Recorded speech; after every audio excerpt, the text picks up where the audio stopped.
নদীর মোহনা থেকে ফিরে বাঁচতে চেয়েছিলাম। পাখিদের মতো সন্ধ্যের আগেই ঘরে ঢুকবো। ভেবেছিলাম ঘরে ঢুকেই ভুলে যাব সমস্ত কিছু।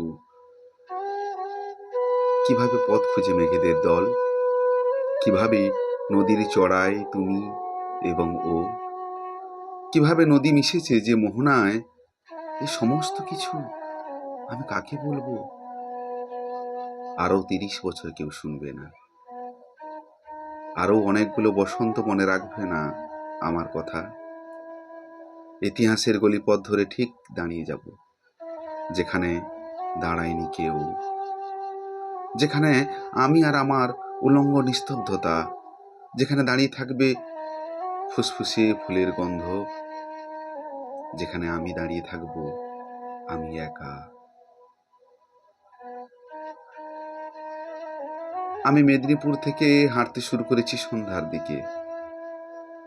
যাব দক্ষিণেশ্বরে মায়ের মন্দিরে, দেখব কিভাবে মানুষ ভালোবেসে বিয়ে করে। আগে ম্যারেজ রেজিস্ট্রি অফিসে রেজিস্ট্রি করে, তারপর মায়ের সামনে মালা বদল বিয়ে। কই আগে তো রেজিস্ট্রি হতো না? তবে এখন কেন? এখন ডিভোর্স দিবে বলে? নিশ্চয়ই এই কথা সত্যি নয়। আসলে অনেক না বলা কথা সত্যিগুলো ঘুরে বেড়ায় সমাজের বুকে, যা বললেই সমাজের বুকে দোষী। কতগুলো পাখি তার ভালোবাসা পেয়ে এগিয়ে গেছে আরো অনেকটা পথ, যে পথে বারবার ভালোবেসে আকাশকে, যার কোনো সীমা নেই। অন্ধকারের সমস্ত ইতিহাস যদি খুঁজে নেই,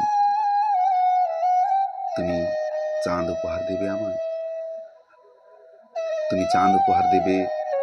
তুমি এসো কাব্যগ্রন্থ।